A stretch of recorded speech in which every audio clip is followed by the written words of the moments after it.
I pledge allegiance to the flag of the United States of America, and to which it stands one nation under God, indivisible, with liberty and justice for all.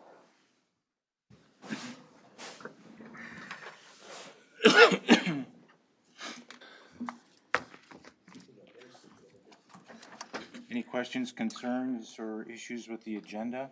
I just wanted to make a note that at the bottom in the meetings, the Utilities Commission and the Golf Commission are flip-flopped, the times. Utility starts at 3:30, Oh, yep. Oh, yes. and the Golf Board starts at 6:30. Thanks, Sean. I'll make note of that and make the change. And does the Utilities Commission, isn't the 27th, usually that's the planning? Did we move up the planning to the 15th, Ken? Planning got moved up, yeah. Oh, it at the did? Beginning of the year. Oh, okay. Move to approve. Second. Motion's been made by Rick, second by Sean, to approve the agenda as presented. All those in favor say aye. Aye. Aye. Aye. Opposed? Thank you. First item, public purpose expenditure policy introduction. No consent. Are we gonna do the consent? Oh, I'm sorry, consent agenda. Entertain a motion to approve the consent agenda. So moved. Second. Motion's been made and second. Questions or comments? I had a question, Josh, as far as the interpretation of the vote that we had at the workshop meeting, as far as the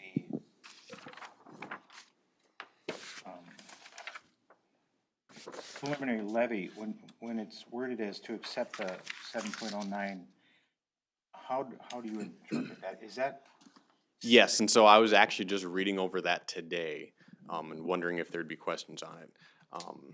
We could reword that if you would feel more comfortable as, move forward, to present, or, reword that language, because the intent was that, council agrees that this will be the amount that is presented at the, September 20th meeting.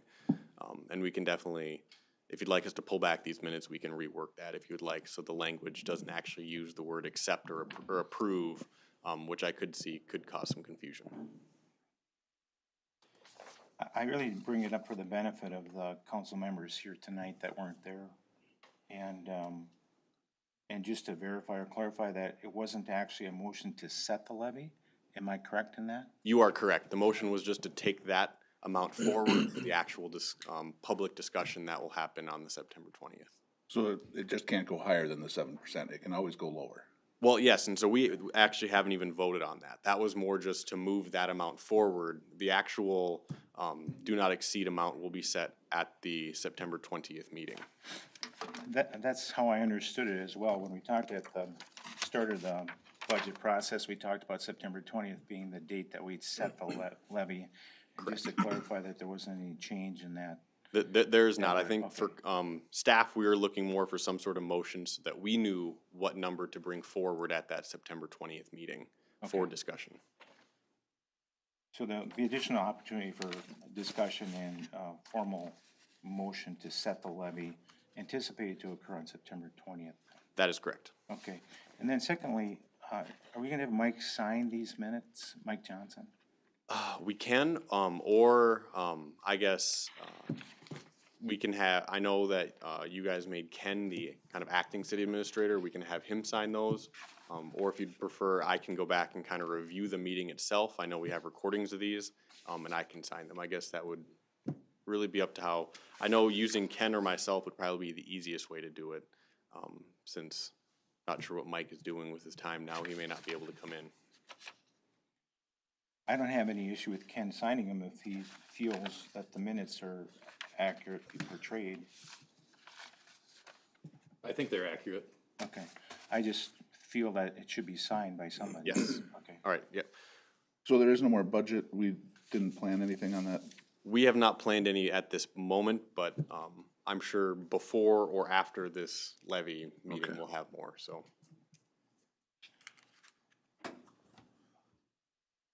Motion's been made. All those in favor say aye. Aye. Aye. Opposed? I say aye as well.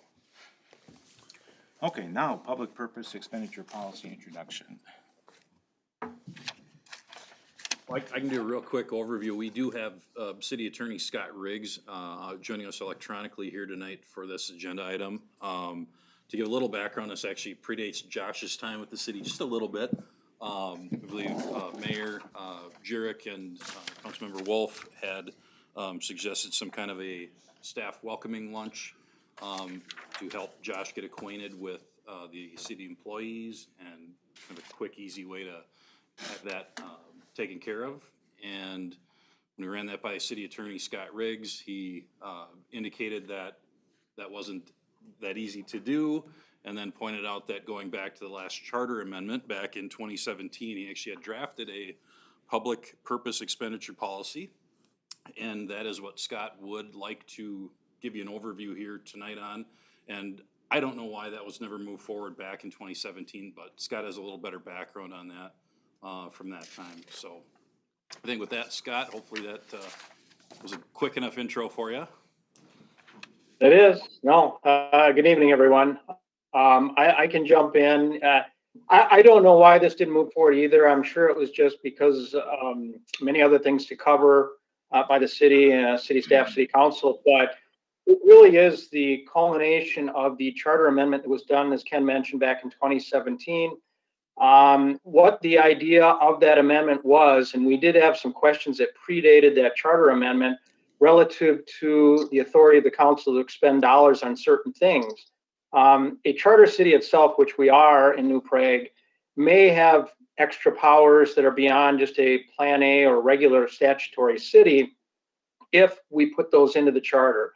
This section that was added to the charter was that attempt to show, yeah, there may be certain things the council wants to expend dollars on, and we will establish a policy that will go with that authority that will allow the expenditures for certain types of things. The policy itself that was drafted was a very, I'll say generic, but also robust policy covering a number of areas, which really the council has to look at, decide if those are what you folks want to do. I think the staff memo points out there are areas within other policies. We have city travel policy, the personnel policy, things like that do attempt to cover some of these issues. But the idea of this public expenditure policy is to broadly cover all of these other areas that have been questioned and honestly questioned by the state auditors, really where this looks from. And our own auditor questions these at certain times to make sure that there's appropriate authority for the expenditure. That's the reason to move forward the policy. I did talk to staff on this as well as Bruce. I spoke with you for a little while. I can certainly answer any other questions you have regarding it. The reality is the idea of introducing it tonight is so you folks can see, yeah, that's a step we haven't taken under the charter, as well as decide, look at, and determine what provisions you want or don't want within the policy. I did have one other community have exactly the same language in the city charter, adopted a policy very similar to this, almost word for word. And then since that time, over the last 4 or 5 years, has modified it slightly based on what they're doing expenditure-wise. So it's something that is a starting point, will be revisited by the council as you move forward, but I would recommend adopting a policy that is similar to this. So if there's any questions, please let me know.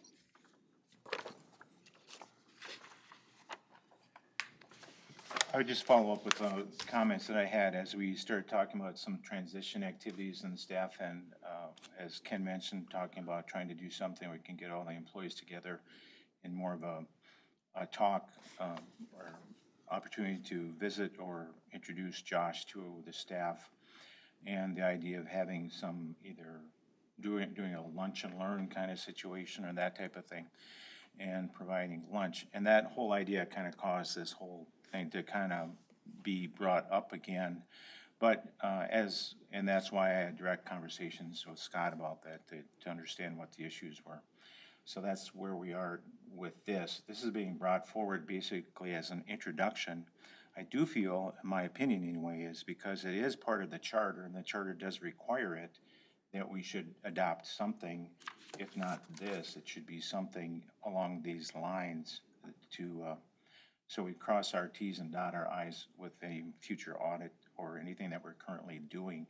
Things may be mentioned in other policies, but it's really, in my mind, should flow through the charter and the authority that the charter gives instead of indirectly through individual personnel policies and things like that. So that's where we're at today. So if you had a chance to look this over and any questions are brought up, as I mentioned, the idea is to bring it up and hopefully bring it to a vote one way or the other at the next meeting. So if there's issues that this raises, it'd be nice to bring those forward at this time if you have concerns. No, I was on the Charter Commission with Mayor Jurek when this was discussed. And I, for the life of me, can't remember why we didn't pass it then, but I'm all in favor for it, and I'm fine if we pass it tonight with a 3-0 vote. I am too. We could do it by roll call.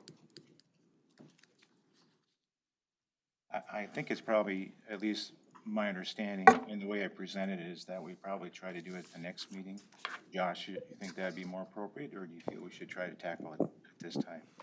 I don't think there's anything that requires us to do it now, but at the same time, and maybe Scott could give a different opinion, I guess. I don't know if, since we have it as an introduction in the agenda, if we even can approve it tonight. Scott would probably know better.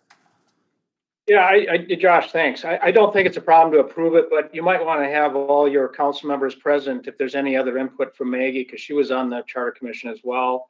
So that may be helpful to have everybody input, make sure you've got what you want covered. And the idea, again, was from the staff standpoint that this was an introduction and looking for any feedback you might have if we need to modify it at all before finalizing. Thank you. I guess I'd feel more comfortable, since I think I did mention to the mayor that we would be just introducing it tonight and then pursuing it there. I did want to clarify something. Even if this was approved as is, it doesn't necessarily give the authority to do some of these activities. That would flow through the budget process, as I understand it. So it's not like we're giving a carte blanche ability to do all these things. Am I correct in that, Scott? Yeah, yes, Bruce, you are correct. This is really just providing you the authority and the basis to do it. You still have to do it based on, city council approval, staff bringing something forward. You still have all the processes in place that you need for public expenditures. This just gives you the broad authority to do so. Are we comfortable with moving on? Yep. That's fine, we can wait, you bet. Okay. Thank you. Next item then is number 3, Main Street Reconstruction Project Update. Is Chris on the phone? I am here. If you can hear me okay? Yes. Okay. Well, thank you. Give you a little update of where we're at here with the project. A little quiet today on the project. The one thing that happened though is the soft opening got extended from the First Avenue West up to First Avenue East at the roundabout. Right now, they're getting ready to pave the westbound lane up by the church between First Avenue Northeast and Lincoln Avenue. So you'll see that happening tomorrow. The parking lane up by the church will be the next day, probably on Thursday. The contractor is expecting to be done with all the grading, fabric, sand, and gravel all the way to the far east end of the project by Thursday, because they want to start setting up string line for curb and looking to have curb. We're probably likely to see all the curb in place by sometime early next week from the sounds of it. So things are moving along there. Once that curb's in place, you'll see they'll be just continuing with paving, sidewalk, driveways, etc. So again, it's gonna, as you've seen, the concrete paving is a kind of a slow process, but now they're gonna have longer stretches where they can do. They'll be working on the roundabout as well. So I guess that's pretty much it on a nutshell. And I guess, is there been any questions or comments that you've got from the public, or anything you've got questions on? Chris, I had one.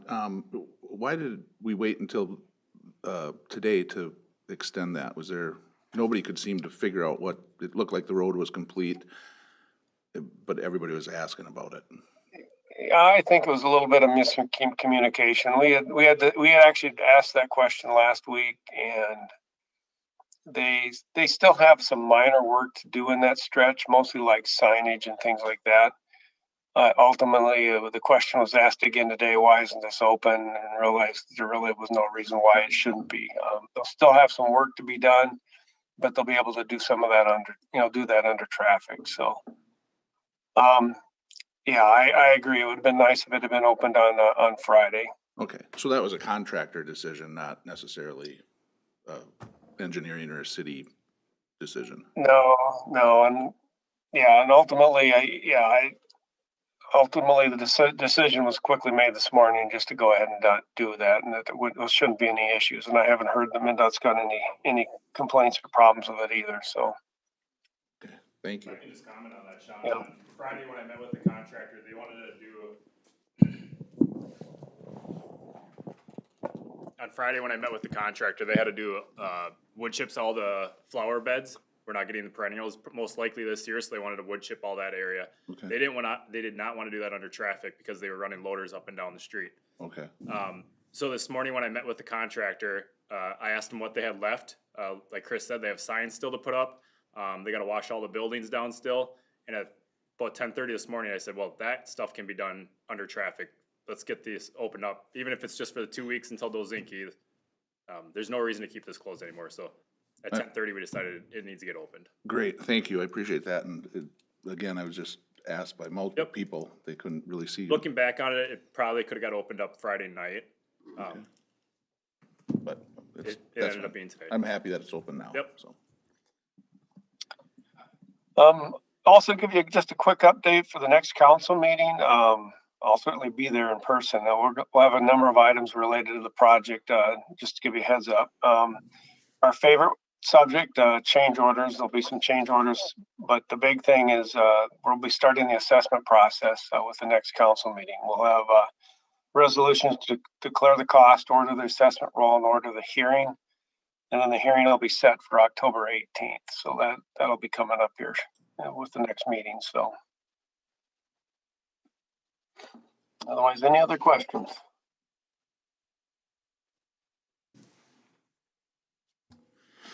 Thanks, Chris.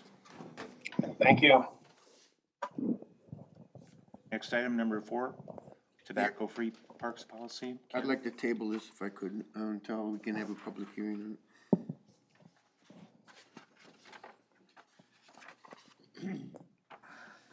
Would it be possible to at least give a background on the item? You could if you want to, but you're gonna have to do it again. Is there a second on that motion to table? Motion failed. Ken? There you go. All right, so this is a somewhat controversial item, even among the park board when this initially got brought up. That began back in 2019. We had a representative from the Scott County Public Health Department actually attend our park board meeting. They were making the rounds to all the park departments within Scott County at that time. And the reason they were doing that was in conjunction with the statewide health improvement program. They had some funding to help provide educational materials to cities at that point to give a background on the health benefits of obviously not smoking. And then additionally, the public health, just the visibility of it from a children's standpoint around park, playground, ball field areas, which obviously, ball fields aren't always used only by kids. We do have adult programs that are softball fields and Memorial Park Baseball Stadium, to name a couple. So anyway, the park board did end up talking about this topic after that initial presentation from the public health department from Scott County. And they did vote back in February of 2020 to move forward, and it was actually a 5-1 vote. One of our park board members was not in favor of moving it forward, to move forward a policy, not an ordinance, but just a policy. And it basically, as written on the back page of the memo in the packet, that basically provides for all city park facilities, including ball fields, trails, open spaces, and recreational facilities, to be tobacco-free. That would include chewing tobacco, cigarettes, cigars, and electronic tobacco devices, vaping devices, to name just one. And the big discussion we had at the park board was the difference between that ordinance and the policy. And the ordinance would require it to be enforced. You would have to have police department or some other department of the city have authority to cite, and then obviously carry through with removing people from the park system that were not following through with that. Park board never intended to do that. Scott County itself has a policy only to have no smoking, so it's voluntary. City of Savage also has the same policy, basically, that you see in front of you here tonight. It's a policy of no tobacco use.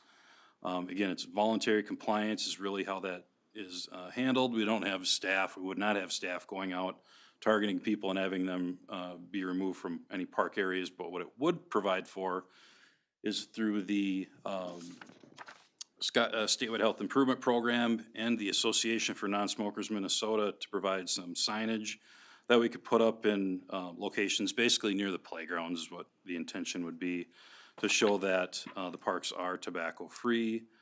And, you know, they're not huge signs, they're just the 12 by 18 typical sign. I could provide you an example of that if we move this forward any more than the discussion tonight. But ultimately, COVID happened, and that was not forwarded to the council back in March of 2020. And it kind of just sat there because we wanted to wait till we were back in person to discuss this. Park board revisited it because we had a big changeover in our membership of the park board, and they just re-reviewed and re-voted to forward their recommendation on the adoption of this tobacco-free policy at their meeting on August 17th, 2021. So I was actually talking to Police Chief Garais last week after I had written the memo, and he thought there might have actually been another policy adopted sometime in the 90s that affected the same thing, but I couldn't find anything in the minutes or any of our other documentation to show that we already did have a policy to that effect. But this is what the park board did vote to move forward for your review and consideration here tonight. And like I said, we had a lot of discussion at park board. It was you know, certainly the softball games was a big one. You know, a number of not just chewing tobacco, but some other people that watch the games that actually do smoke at that facility, and then the baseball stadium as well. So it was not a easy discussion by any means, but they felt really from a park board's perspective to encourage a healthy perspective on the use of the parks, and then just be a good role model and visual cue for the children that are at the parks, particularly the playgrounds, to have the policy in place moving forward. But it would be completely voluntary for compliance and I'll say enforcement, but it's really just voluntary compliance. Does that No citing would be allowed. Ken, does that include the golf course then too, or? You know, at this point, that was talked about at the park board meeting. It did not get that specific for the golf course. We could specifically include that in here, but at this point, no, it is not. You can see it very specifically does not say golf course in any of the, I guess almost the definition said the term includes but is not limited to restrooms, spectator concession areas, playgrounds, athletic fields, beaches, and aquatic areas. But, so we did not say golf course at this point. And the reason for that is the golf course is not open without fee to the public like the other park board areas are. Okay. That was kind of the idea behind that. Now make your motion, Rick. I move to table this and bring it up in front of everybody and have a hearing. We need less rules, not more. This is totally unenforceable. It doesn't even make sense to do. I'll second that, just because I'd like to get some feedback from some of the baseball players and whatnot, that, because this would include the stadium Is that It correct? would, as written, yes. Yeah, I'd like some time to talk to people that utilize that, including fans. So I second your motion, Rick. Can I ask a point of clarification, because you're just introducing the document here? The last part, how is this, it's voluntary, but it does say subject to injection, which doesn't seem consistent with, kind of the tone of how you described this. Yeah, that was one thing we had talked about as well, at the park board. And again, there's no citation authority. It would just be left to, hey, you're being asked to exit the facility. If somebody didn't comply at that point, Jim, I guess I don't know what, if anything, could be done at that If point. a city employee or park employee asks somebody to leave because they were violating a policy and they failed to do that, somebody that has authority to or control over that area, then it could be a trespass. Well, does anybody see the problem of somebody that doesn't chew or smoke and sees somebody spit or something and they're gonna get in somebody's face? Yeah. And then there could be potential for that argument to escalate. You thought masks were bad. I agree. I mean, personally, that'd be fine, because I gave up my tobacco habit a while ago. But I could see where that's gonna be, that could create a lot of different problems, because there's gonna be some people that are gonna take it upon themselves to try to point out the policy and or state their feeling on it, and perhaps even call the police to come out and say, hey, this guy's chewing tobacco on the golf course. I'm gonna second the motion to table it, just because I'd like to get some more feedback from the general public on this. So, point of clarification, so you're tabling it, but is the intent to formally gather input at a hearing, or what's kind of the direction you want to head with that? Table it till we can have an open hearing and everybody on the council here. It's not too hard, just table it. And then next meeting, we'll have a hearing and hear what everybody else wants to say. I can't go around telling people, oh, you can smoke on the golf course, but if you step off a foot or two onto the park, you're getting a ticket. It's unenforceable the way it is. Nope, that's fine. So we'll probably table this for 2 meetings, just so we got enough time to make sure we can advertise. And if you guys really want public feedback, that allows us to get a little more word out. So probably that first meeting in October, then we'd bring that back, if that's all right with you. That'd be fine. Are you seconding the motion? I did second the motion to table, yes. And calling for a hearing? And I'll add calling for a hearing too. That's fine. I'll do that out of just courtesy for Rick. I don't think we really need a public hearing if we are gathering information. I doubt anybody's really gonna be that passionate that they'll show up, but as most of our public hearings, we open it up, nobody says anything, and we close it right up, so let's do it. It You doesn't tell change. these smokers that they can no longer smoke in the park and there'll be people here. Well, that could be then, all right. Well, yes, I'll second the motion for tabling and a public hearing. 2-week time frame is fine, or 2-meeting time frame is fine with me. Motion's been made in second. All those in favor say aye. Aye. Opposed? And I just wanted to comment yet again, though, on the fact that you're using voluntary compliance and then subject to a trespass doesn't sound consistent to me. And so maybe, I don't know, if you can think about that when we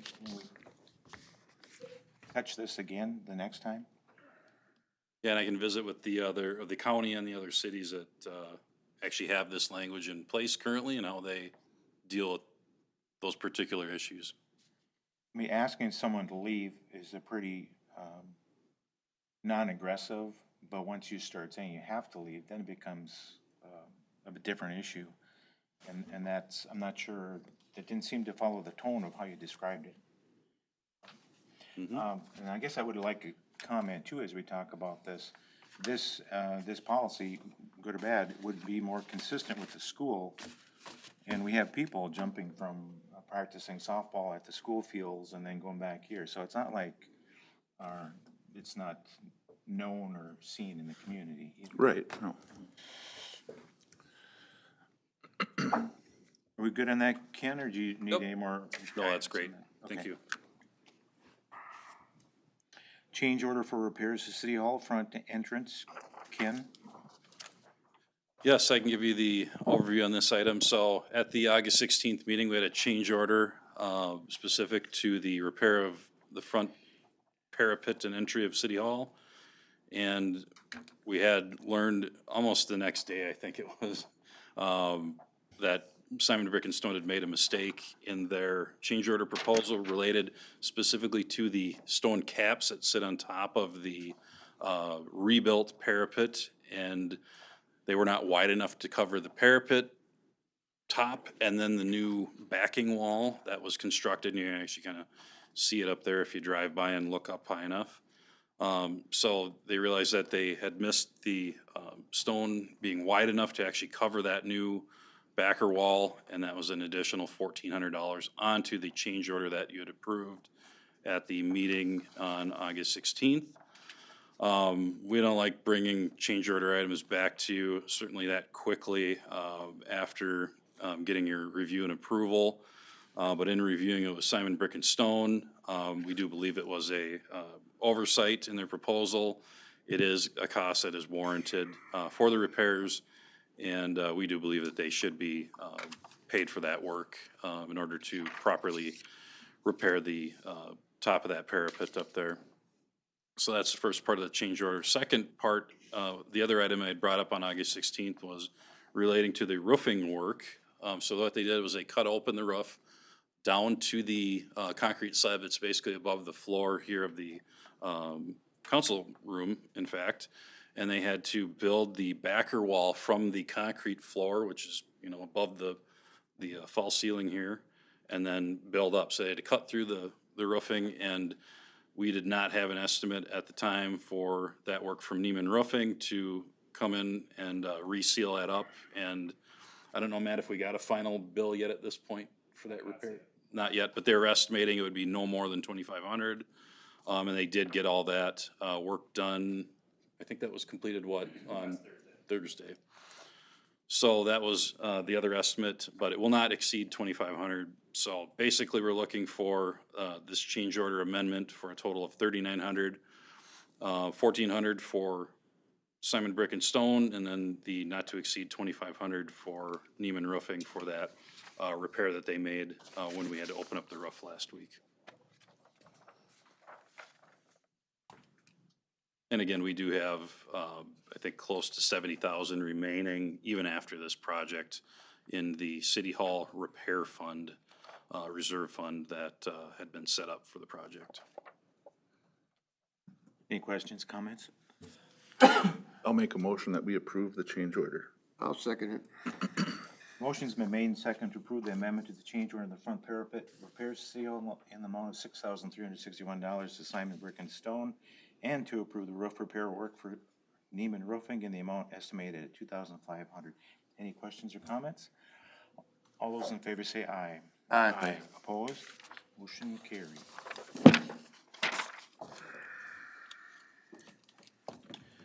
Land exchange agreement, Ken? Yep, so Mitch, I don't know if you can pull up my laptop real quick here.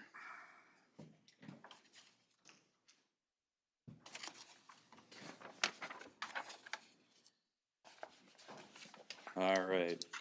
It's been a little while, so thank you to the Keeners for being very patient with us in this matter. But back on May 17th, City Council had approved the concept of a land exchange that would happen between the city and the owners of 511 Cottonwood Lane. And we have Kyle and Emily Keener here tonight that are the property owners that proposed the exchange initially.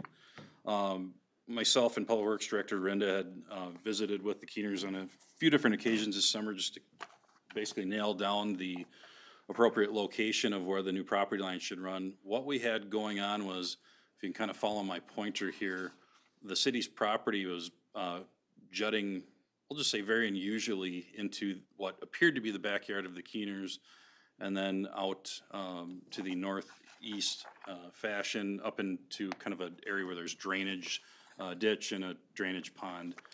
And we had a difficulty getting in and around the pond to do maintenance. The Keeners had, really not realized until we had went to put out a property stake to identify that property at one point, how far of, their apparent yard that they had been mowing and maintaining was actually city property. So, as it was portrayed to you back in May, we wanted to straighten out the property line and basically trade, some land between the city and the Keeners for the mutual benefit of the city maintaining that pond, and then the Keeners to have a better, ongoing, use of their property, that they had, and then, also look at vacating some, what we call extraneous, drainage utility easement as well that went into their yard by quite a ways, so, I'll get into that more detail in a second, but I'm gonna zoom in here a little bit. So what we had determined, the area in red on the map will actually be, deeded from the city to the Keeners, and that will get rid of what would have been and what had been a, property corner, kind of in a, we've been calling it the middle of the backyard, it's not really the middle, but, very far into a nice, flat, usable area of their backyard. And then, what the city would be, getting from the Keeners is this other triangle piece up in the corner that would provide better access, in and around the, drainage pond and the drainage ditch that kind of runs, adjacent to the trail here. So they actually, the, two properties are exactly 600 square feet for each of them, so it's even up trade.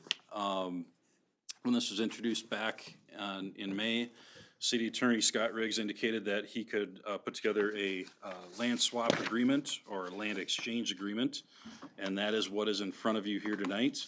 Previously, the Keeners had agreed to cover all the legal fees to draft this document, as well as the surveying and the zoning application fees, and that basically at this point is a, application for a vacation of the drainage utility easement, which is indicated on this drawing. There's this large hatched area, it's just an extraneous area, so this was around a portion of the property that we're swapping, so we really don't need that in the middle of their, yard any longer. We do have adequate, room around the edge of the pond. They're gonna have to remove, this portion of their fence from the city property, I should point out. And then they're also gonna adjust the location of their shed a little bit. We have a storm line back here as well. But basically, it's a even up land swap, and there's no expense to the city other than a very small deed tax, for the swapping of the land, which is more than worth it for the city to get, better access to that pond and, maintenance around there. And, should you approve the agreement here tonight with the property owners, the next step would be at the September 20th meeting, we'll introduce the ordinance to vacate the easement area that you see on the overhead, and then get that wrapped up at the, first meeting in, October. But that'll kind of wrap that up, and then we'll exchange deeds and get it wrapped up, so. I don't know if the Keeners had anything to add to that. I move to approve. Second. Motion's, is there a second? Yes, I second. Motion's been made to accept the land exchange agreement and authorize the city administrator and the mayor to execute any documents to fulfill the terms of the agreement. Any questions? All those in favor say aye. Aye. Aye. Opposed? Motion passes. Thank you.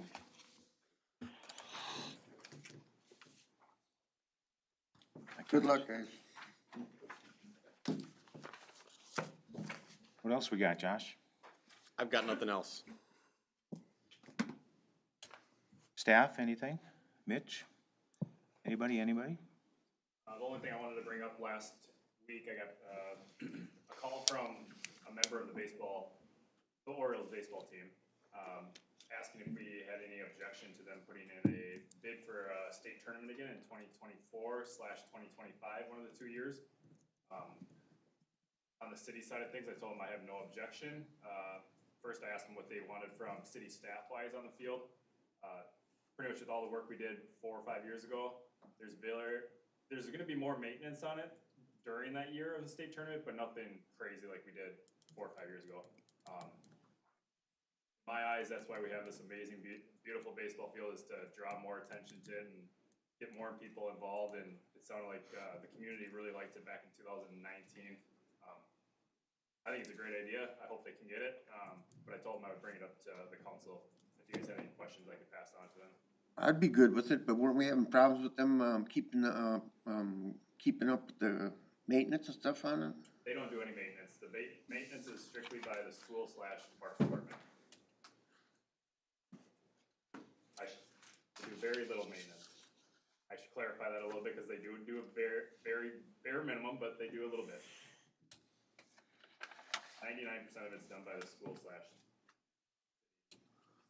I'd probably, if it came up in front of me right now, I'd say no, but if it comes up with later on as yes, and there be some agreement in there that they do their own maintenance and clean that stadium up.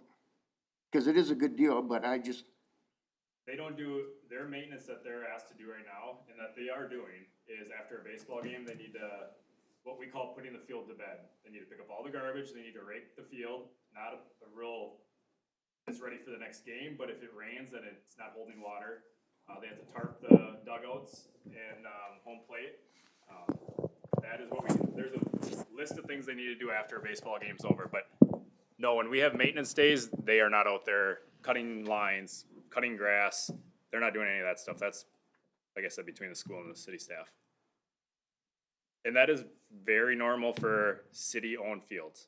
Just so you know, you get your Vesely, St. Patrick, that's all done by their baseball teams. But Lonsdale doesn't do any of their maintenance. Their teams, it's very normal for a city field. I'm not saying don't want them to get more involved when we have maintenance days, but that's how it always has been. well, when it gets worded out, it would be nice if it was a little more, specific on what they have to do. And then, yeah, it would be a good deal. I think back in 2019, there was a baseball committee board. So during that year, they had a little bit more involvement on maintenance of the field. They had a field crew that came out, and I don't know, was it once every 2 weeks they would do some maintenance on it, which I would assume we would do the same thing. But on a normal year basis, no. But that year of the state tournament, yes, I would recommend we have a committee like we did last time, and have field maintenance days. Good, I liked it. It was a good deal when it was here before. I think it was a great deal. I volunteered quite a bit. There was always a lot of people out there. The community really got passionate about helping out, and who doesn't want to have all those people come see Our new road. and a new road? Look at all this concrete. At the last tournament, some of those volunteers, they cleaned and picked up trash. It was 100% done by volunteers. Yeah. City staff during the tournament did very little. We did the maintenance, but they did all the cleanup themselves. All the volunteers. I was also contacted by the Orioles, and I wholeheartedly support it. They did help. They stepped to the plate when the remodeling was being done. Yep. Contributed thousands of dollars to that. I've seen them after the games. They clean it up. They take care of that stadium, and I told them I was going to bring it up if Matt, you didn't, so you beat me to the punch. But yeah, I told them I would bring it up to the council. Yep. And Nope, I do want to clarify, Sean, I guess what I said, they don't do any maintenance on the field besides putting the field to bed, which they do a great job doing that. And Right. that's all we ask them to do as of right now. Right. So Right. I don't want to make it sound like I'm bad mouthing them, because they're not. They're doing a great job at what they're doing. Oh, no, and But we ask them to do. yeah, and I didn't take it as bad mouthing. I just wanted to Yep. agree with you that they do a really good job. I've been there after the games and watched them all Yep. participate and take care of that And they stadium. did raise a lot of money. They did. When we did that renovation. They did, and this time, the cost should be minimal, I'm gonna guess, especially compared to the remodel that we did. Absolutely. So, I'm all in favor for it. So just wanted to pass that on to get you guys some information on it, and if you guys had any feedback you want me to pass on to this group, I would love to. Well, I'm total support of it as well. It was such a large project, and I know there's different people probably involved in this going forward than who did it last time. Because I've heard some of the people that worked last time were kind of spent and are going different areas, but it's a terrific project, so I totally support it. I'm a little confused. I can't recall is there a baseball association in addition to the Orioles? Yep. Okay, and then one of them is still making contributions or owes the city certain amounts of money yet. Is that this group or is that a different group? I believe the Orioles still owe some, I don't know that. I would have to look into that. okay. Yeah, I know it was gonna be paid over time, but I Right. don't recall we having any report on the status of that or I'll certainly definitely check that out. aren't even asking for the money, I'm sure, but under the circumstances of the last year or so, but. I should add that they do the money they raised during that state tournament. This group has the New Prague Baseball Association has a bank savings with this money, and this year they spent quite a bit of money by replacing rakes and a lot of material that to upkeep that hand tools mainly. They added some. They paid for all the covers for the home plate and the batting cage. I'm sorry, home plate Pitching and the mound. pitching mound. They paid for all that, and that wasn't cheap by no means. So that money they raised during, or they came up with during the state tournament, they're still paying for stuff to keep that field up.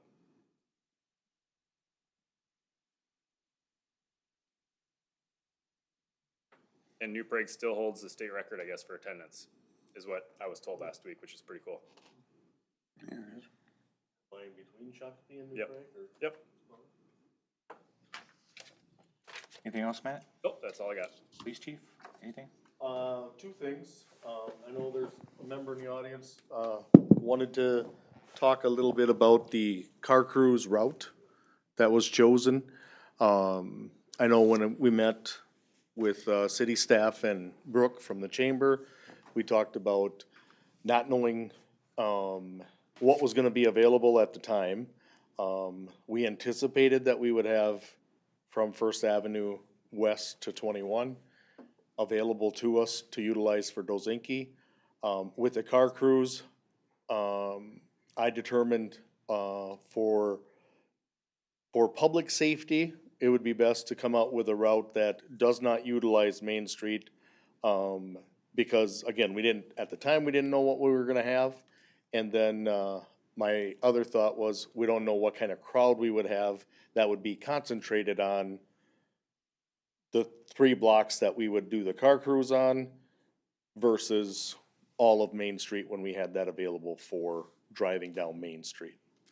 So it was determined that we would use same staging up at the high school, come down Columbus Avenue, go around on 7th Street and 10th Avenue to the stoplight, and then continue on the same route south on 10th Avenue.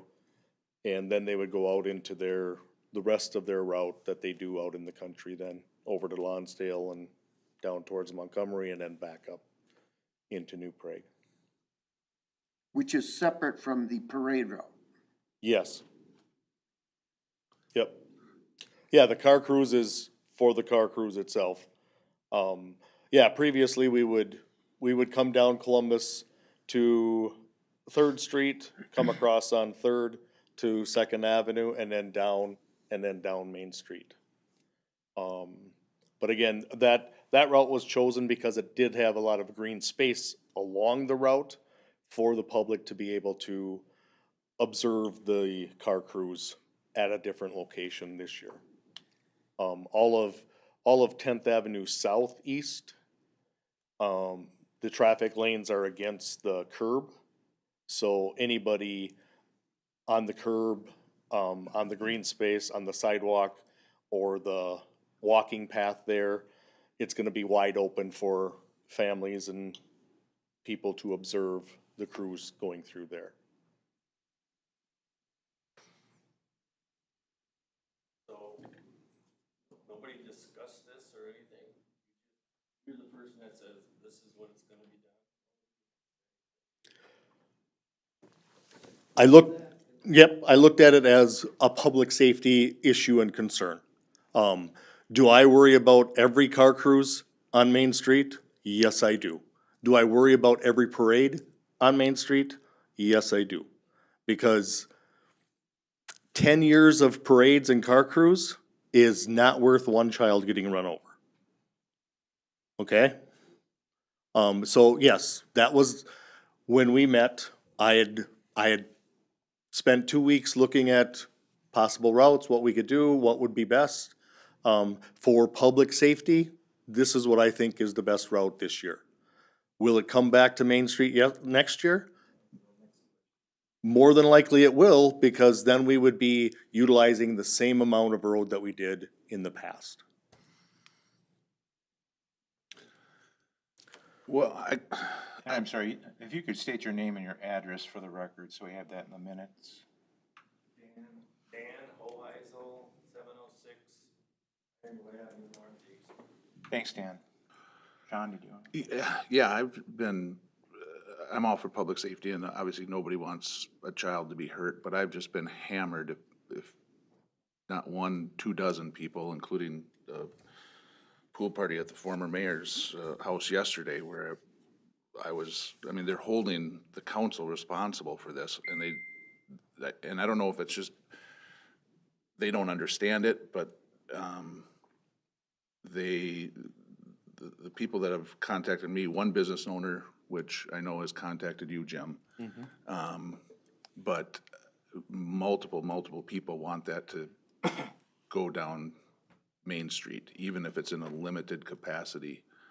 I had it on my miscellaneous tonight when it was gonna come around, and it came up earlier, or right now, but to ask you to, or maybe get the council to maybe reconsider it, cause I don't know all the ramifications, but I just know that this has been a very, very sore subject with a lot of people in town. And it's coming back to me and council members Me being too. held responsible about I'm this, right so. on the same route as you. I know you're the public safety expert, but I don't know if it's just a communication thing that we have to get out to people, if we need to take more feedback, but I was gonna ask and propose and hopefully get the rest of the council to ask you to reconsider, to utilize part of, just to relook at it, because it is a very, very sore subject, and I'm getting a lot of heat from it, I am too. so. Yeah, if the council wants to order me to look at it and make changes, I can do that. Again, I would still be concerned that bringing it down Columbus Avenue to even Second Street and then bringing it over on Second. First Avenue is our crossover right now, so if we're gonna utilize any of Main, we'd go down to Second Avenue, bring it back down and go down Main Street. So we would only have 3 blocks of Main Street that would be utilized for the car cruise, and then it would go south on First Avenue. Again, my concern with that would be the concentration of people downtown then. And I agree with you on that aspect, but I really think that if the people that, if they start to come downtown and see that they're 6 people deep, they're gonna move over to one of the green spaces. I mean, they're gonna know it's gonna be tight already, and if they're not down there probably 2 hours before the thing starts, they'll still be out on the green space, out on First or 10th or wherever, whichever way it's gonna go. But, I just know that it's a really, really sore subject with a lot of people in New Prague, and like I said, if it's been less than 2 dozen who've been very vocal about it, I'd be surprised, and I can just extrapolate that out amongst other people in the community that really wanna see it go down Main Street and as close to what construction-wise we could make it like it always is. So, I was just gonna ask if you could reconsider it or take another look at it, or, and I'll let the rest of the council weigh in. Questions I always got was, have the parade on Main Street, why can't they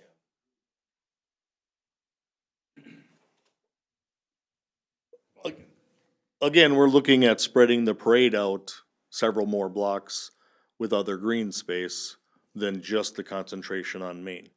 It also adds another block on Main Street, which in the past has had lighter number of people on it. But even to that degree, this year it is concentrated with just starting at First Avenue on Main and going down to Third Avenue. So Main Street is still concentrated this year versus coming from the other side of the funeral home when it came out. But there's still, wherever you're saying it was Columbus, right? Mm-hmm. There's still Columbus.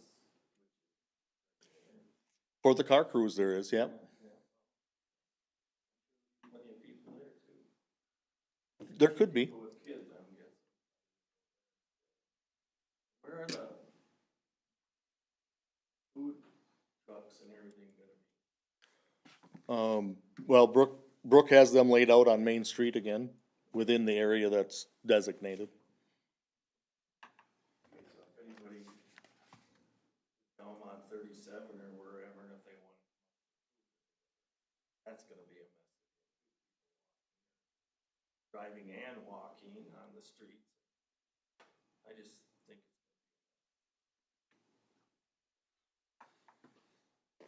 Yeah, I know, Sean, I did talk to one bar owner and our discussion was, yes, you will have less people on Main Street at your business during the cruise. Especially if it's not gonna be by your business. But to me, the business plan would be to do the, more of the pregame and be prepared for after, for those that are gonna wanna come down and utilize. Yeah, and like I said, I only heard from the one business owner, and he told me that he had spoken to you, but, I mean, this was people in my neighborhood that wanna go to it and were born and raised in New Prague, and that's how it's always been, and they understand with the construction, it can't be the way it always was, but they still can't understand why it can't be and, down part of Main Street, and, I've also heard from people that live along the green space that are planning on having parties People there over and and- having there and grilling out and putting their Yep. lawn chairs there, and they have no intention of heading down, town, so. I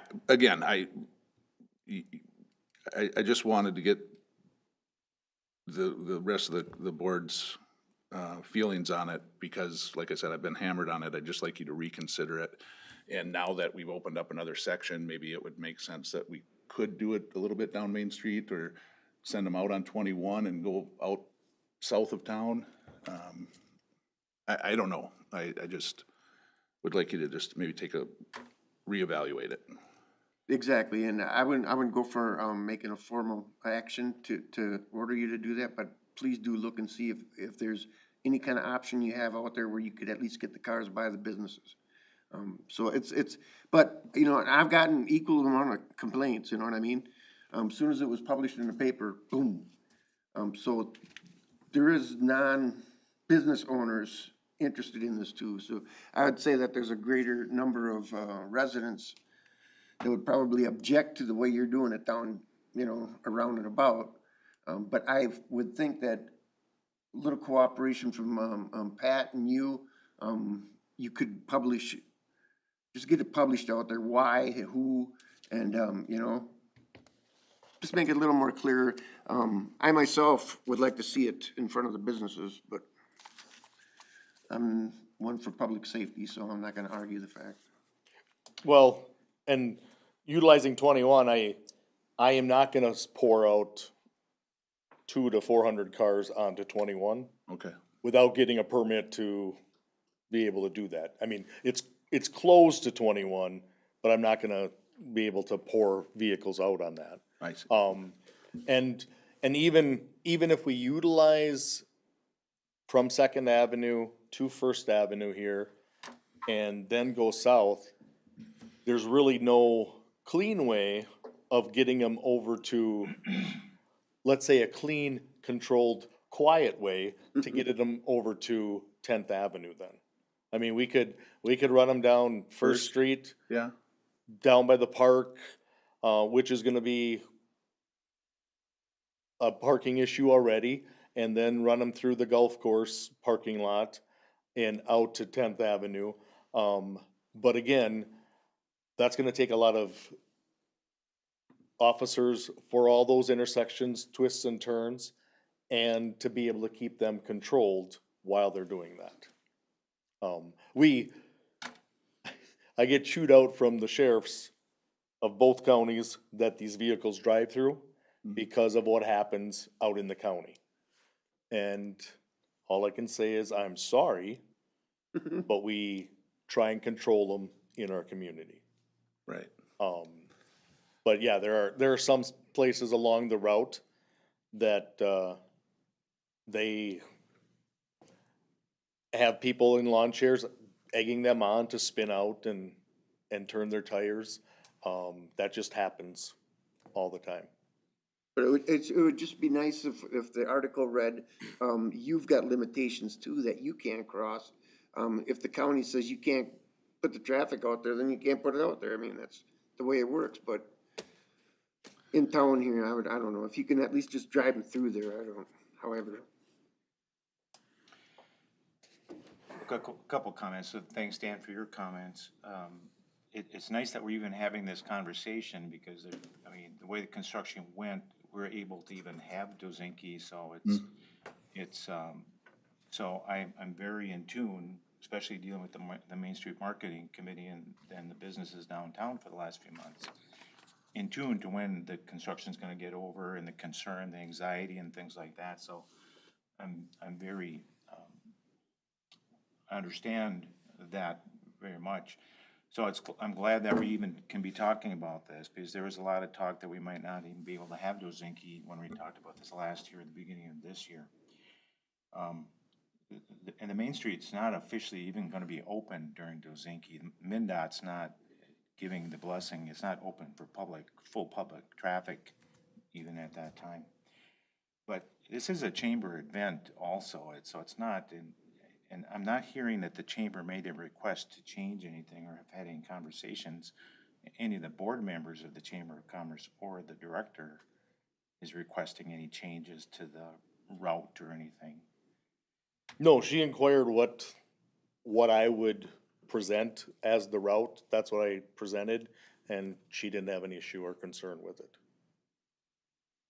And For- nor the board members of the chamber or the other businesses. No, I did on the not board, hear. anything like Yeah. that. So I guess I'm a little concerned, and in my opinion, I would rely on our police chief's guidance. I'm not a person that in tune to the full safety concerns, especially with traffic. And I was one that helped start Dozinki, so I understand the flow of people and all that. So I'm grateful that we have it, and we're gonna be able to have it this year. I'm grateful that we're gonna be able to have the car cruise. And everyone's been very sympathetic to the issues with the construction and the disruption and all that, and I'm just grateful for what we got. So I guess I'm not on the same page as you guys are with requesting a change, but that's just my take on it.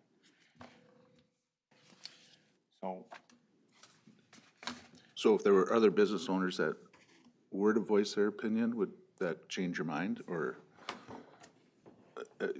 another board of directors on the chamber, or ever Well, other board members? I think that certainly if the chamber this is a chamber event that's requesting the city's cooperation and the authority to do it. In conjunction with MnDOT, if we need MnDOT's approval, we've got another party involved in this as well. Certainly that would make a difference if the board members or the chamber, because they're the ones that are doing the event. It's hard when we have other people coming outside the event sponsor, if the event sponsor doesn't even want it changed. Yeah, I don't know if that's the case, or if Brooke just accepted what was proposed, this is what we're gonna do. Not knowing that another section of Main Street would be open already, and, I wonder if we asked her specifically, hey, this is the feedback we're getting from the community, that we want it to go down Main Street, she'd probably say that, yeah, I do too, just to help the vendors out and the businesses and whatever else, and perhaps even some of the board members. But, we're coming down to crunch time, so. Right, now, how would you communicate a change within a few weeks here And still be able to promotion. Yeah, I don't know, you know, the idea that what I told people that I did, that I would bring it up for a topic of discussion. It is a sore spot in the community, and I've done that, and you know, I'm asking Jim just to reevaluate it or take a look at it. Maybe circumstances have changed from 2 or 3 weeks ago. But I'm telling you, the community wants it to go down Main Street, is my general feeling. And if there's any way that we could make that happen safely, which I think we could do, because we do it every year, but, I would like to, I'd just like Jim to reevaluate it and just take a second look at it, and at the very least, just let me pass along some of the feedback that I got, to him, which maybe he hasn't personally, other than the one business owner that I know that reached out to him, so. Well, I totally agree. If circumstances have changed, you can evaluate the situation based on new information, and I'm assuming he would do that as well, but you do run into a crunch time, like you said, with the timing of it. I mean, we've got, what, September 7th? And if you change things in the. Yeah, you know, if, Advertisements and things like that. I'm assuming Patrick will have it in the paper that we've discussed this, and people will read that, and that might spur some people to reach out to Jim as well, maybe other business owners, maybe board members on the chamber. Yeah, I'm uncomfortable, like I said, with when the sponsor of the event is not making the request for a change in their authority, circumventing. I understand that, you're right, there's, a lot of the community is not, Now, the people I've described, I talked to, it's not been an issue, but, okay. and I can't say I've talked to more than 5 or 10 people about it, but. I just know it's been the number one thing that people have come up to me on recently. Me And have too. I said, mean, why I is got a this? lot of This heat is over it. That's crazy. great. The dumb council's doing this, why? Well, that's just it, they're holding, that's where I start. I'm worried that we're being held responsible, that this Yeah. is our decision, and it really isn't. But I think we're at the point, as a council, we can ask the chief of police to reevaluate it, take a second look at it, give him the feedback that we're receiving from the community. And to Dan's point too, I'm sure Dan represents a lot of people that are involved with the car crews. We've essentially done that, because I think you're on my side too. So if we need a formal motion or something that, you know, I'll make a motion that we ask the chief of police to reevaluate the car crews and see if there's any way that we can somehow send it down Main Street. I'd like to do it without an action, though. I'd like the, chief to say, but I don't know, Bruce, are you trying to say that the council doesn't have, the red light, green light button in their hand? I think as the police chief has stated, if you want to make a motion to direct staff to take an action or activity that's legal, you can do that. So if you want to tell the police chief to do something different, I think that's within the council's authority, but I think there's a safety issue that can't cross the line at a certain point either, where he's got state statutes he has to follow, so I would be very uncomfortable about telling your police chief direction on a safety matter. Except just to look at the information. But Yeah, if you're gonna direct him to do something. I'm not directing them to do anything, I just want them to reevaluate it, and if it took an action by council to relook at it, and I thought we were gonna have, I didn't realize that we were only gonna be a partial council tonight, but, Well, Jim's a resident of this community too. I mean, he's gonna take the appropriate response, I'm sure. We're just asking him to take a look at it. We don't need any action, I don't think. okay. I can take a look at it, and, I mean, honestly, I did not hear back from the state on our permit for Dozinki weekend yet. They were gonna get back to me probably within a week from the date on what part of Main Street we can utilize. Again, we anticipated that it would be from First Avenue northeast to the west. And I think that's what'll happen, obviously, with the soft closure now. For that weekend, it'll all be sealed back up with booths inside and any access that we need to make. Again, I would be concerned bringing them down to First Avenue and then even going south on First Avenue.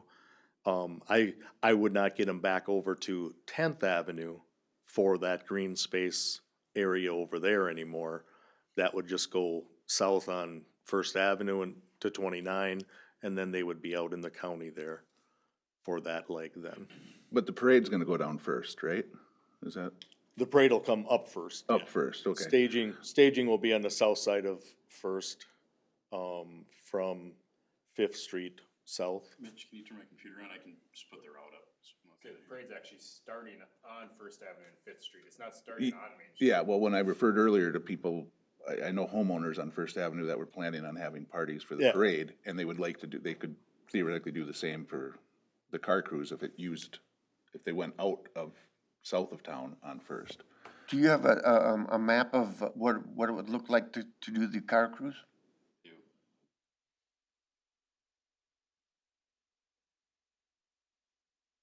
This is kind of a zoomed-in view of in-town route of the car cruise as currently proposed. And those were provided to Patrick for Publishing. yeah. The concern you're hearing, Sean, is that because of this route, people won't go downtown after the car cruise? No, that's not it. They just want to be able to have the cars go through the downtown as close as they normally do. Sure. Even if you get them closer, I mean, that's what they're looking for, is they're looking for that crowd that's out there watching it and get in here and spend some money. Well, it certainly gives, well, the bar owners and the other businesses an extra 2 hours of people right in front of their, and a lot of them are still hurting from the recent events that have gone on, so, with construction and COVID closures and everything else, so, but again, I've only heard from one business owner, and I know that business owner has talked with Jim and voiced his concern about it. The information I wanted to give from Jim is that it's coming from a lot of people around town. Yep, that Jim That they're- himself has got limitations on what he can do. So, I've also heard from two other bar owners, back behind you there, and Marion also told me she didn't. okay, and I didn't talk to them, but, Mark said he was gonna be here, but. okay. Well, I guess we're at the point where, where's the parade then? Ken, can you bring up the parade route? So that's,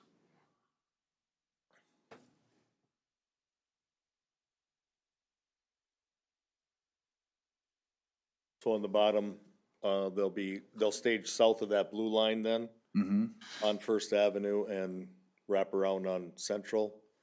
And then they'll proceed north from Fifth Street up to Main Street and then take their left.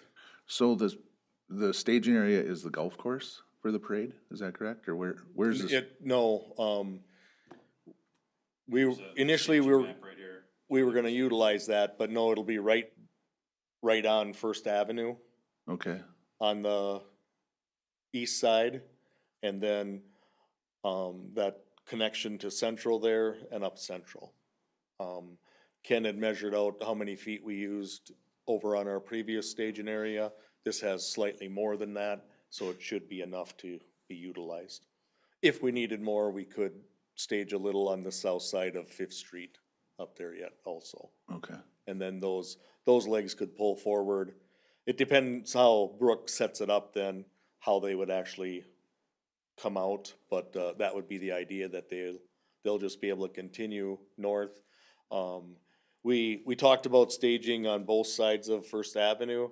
My concern with that is Fifth Street is still a main route around for local traffic. I didn't wanna clog up First Avenue too much, even to the degree that I talked to Brooke about putting more of the walkers, groups on Central Avenue so they weren't congregating on First Avenue, and a safety concern there, cause there's not gonna be a lot of traffic on Central Avenue. Then they'll be able to just pull out and continue north then on First Avenue. So yeah, we spend a little time planning and trying to control safety measures on this. So there's just too many cars to utilize like the golf course, as a staging area? and then maybe heading down towards First Avenue, and then having the car crews follow First Avenue, like the parade route, and then out of town that way? Again, we'd be dumping them out on 21. I don't know what the, Yeah, that would be a concern, and actually, Rotary is involved in the staging up by the high school, okay, where they have ample space. They provide brats, and it's a fundraiser for them also. So, no, we would not have any space available to stage the car crews. okay. Well, I know you're in a tough spot, Jim. I feel for you, and all I'm doing is trying to communicate what the Yeah, feedback I'm getting from many, many people in town that are not happy with the way that is. But again, I would I'm say sorry there's, that it puts you there's in a tough probably, spot. there's probably a few businesses that are happy with this route. Oh, yeah, that could be too. I'm guessing Fishtail, Carboni's, maybe even the brewery is gonna see more traffic over there because of this. Sure. And I'm not here picking winners or losers. It was based on public safety and what's gonna be easy. Not only public safety and ease, but all of these intersections along 37 are short intersections that come out, feeders to that we can put up a traffic barricade indicating, and once the car crew starts, traffic realizes I can't come out onto that road then. So we can do that with, minimal actual officers on that leg and utilize those officers at other portions then.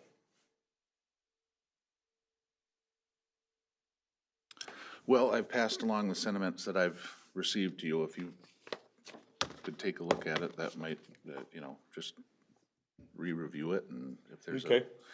if there's a possibility of making a change, I think, the residents of New Prague would appreciate it going down Main Street if all possible, so. Well put, and, that, you having limitations should definitely be in there, is that you've got people to answer for too. So, before we go blaming him and sending him down Turkey Road, make it clear that Jim has got limitations that he's gotta stay by too, so. What happens if the chamber doesn't want to change? That would be great to report, so then Yeah, that's the just rest of the great. community could understand that it's, I think that part of it's a miscommunication part too, that they, but You let's don't gotta- face it, everybody wants to get back as close to normal as they can, I think, in their lives over the last 18 months compared to what we've gone through. Businesses want to have the same opportunity that they always had. Residents want to have the same opportunities. Again, personally, I'll be fine at whichever way the car cruise goes, cause I'll still find a spot to sit and watch it, but, would I like to see it go down Main Street? Absolutely. I don't even go down there, I can't. So But, I understand. I'm just conveying people come to me as their elected official and have voiced their concern and have been very adamant about it, and I said I'd bring it up, we've had the discussion, I think Jim will take a look at it, and if there's any possible way that we can make that happen, that'd be great. And maybe he can call Brooke, and Brooke will say, no, I wanna keep it the way it is. But then that at least, I've done my job. Yeah, the elected brought it up, officials we've had talked that about it, conversation. and that's what we came out with. I will follow up with her tomorrow. One other item before we move on, it would be, last week I was contacted by the school regarding homecoming parade. They did not get me any documents yet for that. I believe homecoming is set for Friday the 24th of September. I will have to do a parade permit. I was anticipating utilizing the same portion of Main Street that's available to us. They come down Columbus to Main and down Main, and then disperse down by Second Avenue. Actually, we pulled them off on, but, I would utilize as much as Main as we can for that. But the direction from the council would be, when those documents are received, would you be granting that also again this year?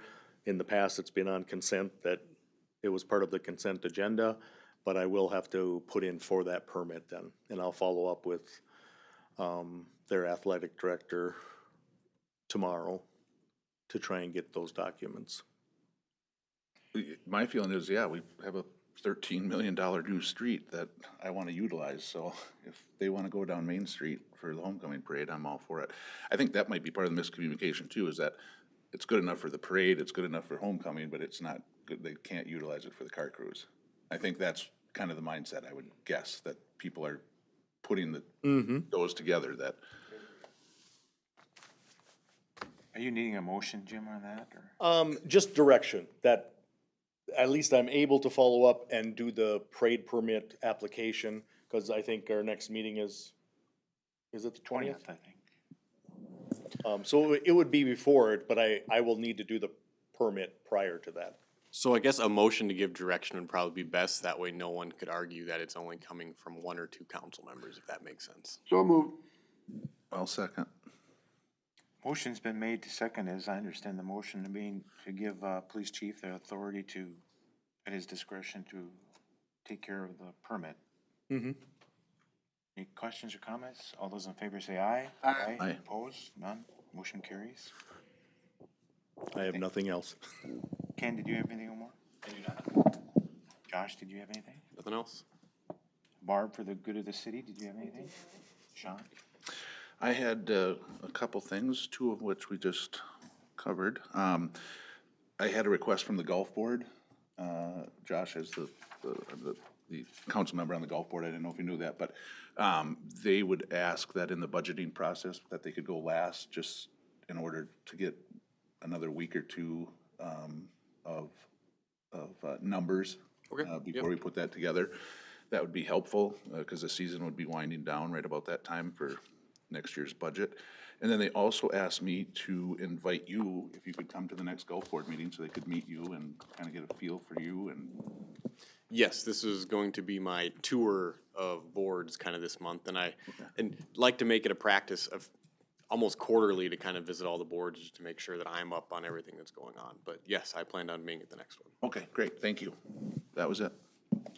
Rick? Yeah, Ken, do you, can you do a report and let us know what's going on with, Randy Kubich? Oh, I can give you an update. So they did pick up the building permit today for that work. I need to touch base with them to see what the timing is on if they think they can get the work repaired or the wall repaired on that building, or if they'll be putting up that chain link fence that we talked about in replacement of the orange, short barricade, that's out there. But yeah, they just picked it up, this afternoon. I was informed by Deb.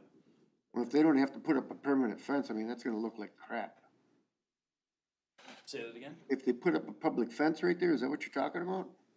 Well, for Dojinki, we were gonna require them to put up a 6-foot tall chain link so that nobody could easily jump and get into the fall zone, as it were. Is that the structural engineer that has, said that nobody can go by there? Because I thought we were on an imminent danger situation on that building. And now you're saying it can be fixed, so it's kind of left me hanging out there, when I talked to any of the residents about that. They all So seen it's us, imminent danger until it's fixed, Rick. That's where we're at. So that's why if it is not fixed, it has to have a taller fence around there, just for the event, because we know with the number of people that'll be downtown, it's an attractive area to jump over and go in there and take a look, which we do not wanna have happen. okay, so, but we are gonna allow him to fix that building, is that? Correct. We've changed from saying no to yes. No, we never said he couldn't fix the building. It was always part of the emergency order, is that he could fix it, or if he did not, we would get it fixed for him through court order. Okay. I'm done. Couple items I was interested in the park board minutes. Does the park board clean up parks? Say that again? Does the park board clean up parks?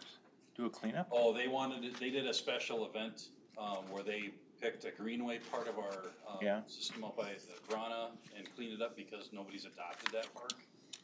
It was just a one-off. Okay. What, now that you bring that up, do we have any method of cleaning up the, some of the greenway and, area? Yeah, we still have our Adopt a Park program, and that is an available area. We have, most of our park areas have been adopted through that program, but the Greenway area had not been.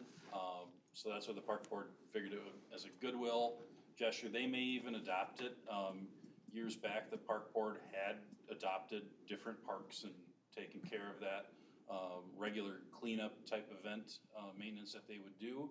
I don't know if they're gonna commit to that one or not at this point, but other than that, park staff does do cleanup, obviously, but this is The ditch, level on top of that. the ditch areas and the water retention areas sometimes, especially after winter, hold a lot of garbage.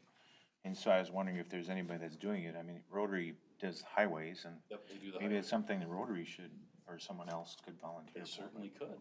But no staff, or the city does not clean up the ditch areas, as an example.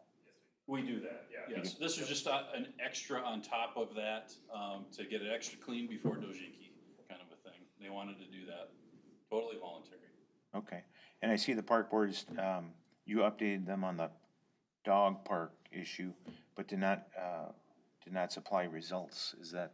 We're gonna close that survey at the end of September here, and that was the Okay. plan from the get-go, so we'll have an update, for you probably, I don't wanna say October, cause I'm gonna be on vacation the second meeting in October, so probably your first meeting in November, I'll give you an overview and update on how that, survey result, ended.